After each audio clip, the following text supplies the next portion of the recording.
Hello बच्चों, चलिए प्रश्न को पढ़ते हैं। विस्थापन धारा उत्पन्न होती है, विकल्प दे रखा है नियत वैद्युत क्षेत्र से, नियत चुंबकीय क्षेत्र से, परिवर्ती चुंबकीय क्षेत्र से, परिवर्तित वैद्युत क्षेत्र से। तो इस प्रश्न को समझने के लिए सबसे पहले हम प्रश्न की मुख्य अवधारणा को समझेंगे। मुख्य अवधारणा तो हम यहाँ पे देखते हैं कि विस्थापन धारा क्या होता है। सबसे पहले हम समझेंगे कि विस्थापन धारा किसे कहते हैं। विस्थापन धारा तो हम देखते हैं कि जब किसी परिपथ में समय के साथ हम देखते हैं परिवर्तनशील अगर विद्युत क्षेत्र है तो क्या उत्पन्न करता है, विस्थापन धारा को उत्पन्न करता है। तो यहाँ पे हम लिख सकते हैं जब किसी परिपथ में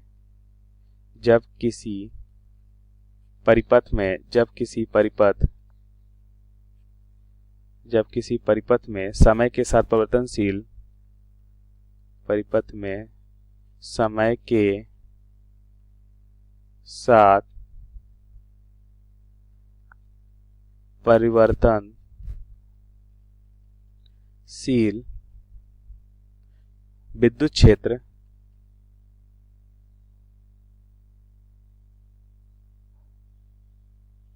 विद्युत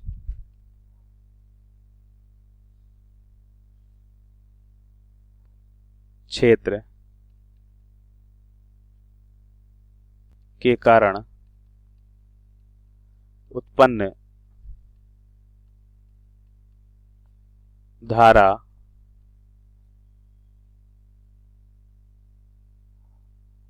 को विस्थापन धारा कहते हैं।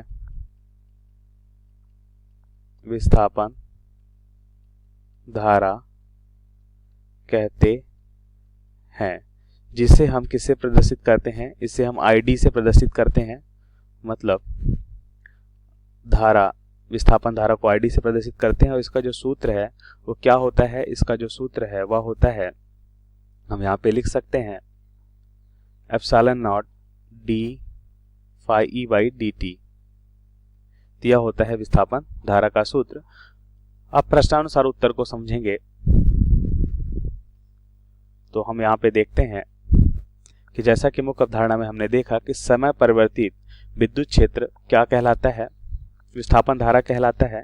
अब हम देखेंगे किसी परिपथ में जो कुल धारा सदैव क्या होती है, किसी परिपथ में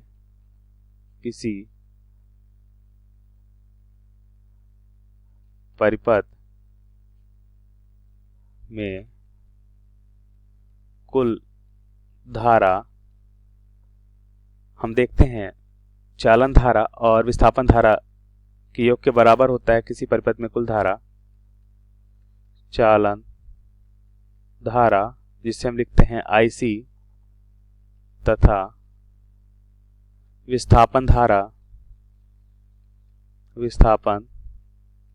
धारा ID के योग के बराबर होता है, के योग के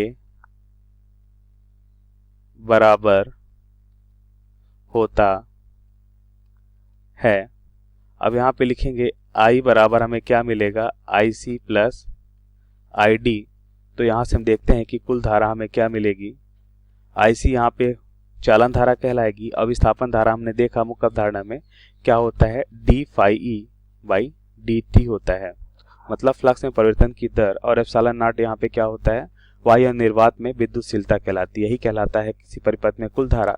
तो विस्थापन धारा में हमने देखा कि ये क्या है, यहाँ पे देखिए विस्थापन धारा में आप देखिए ये हमारी है विस्थापन धारा।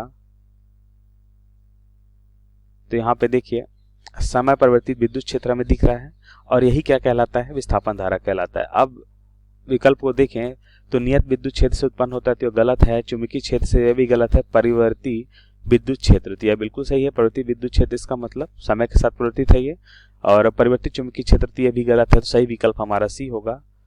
आशा करते हैं आपको समझ आया होगा। धन्यवाद।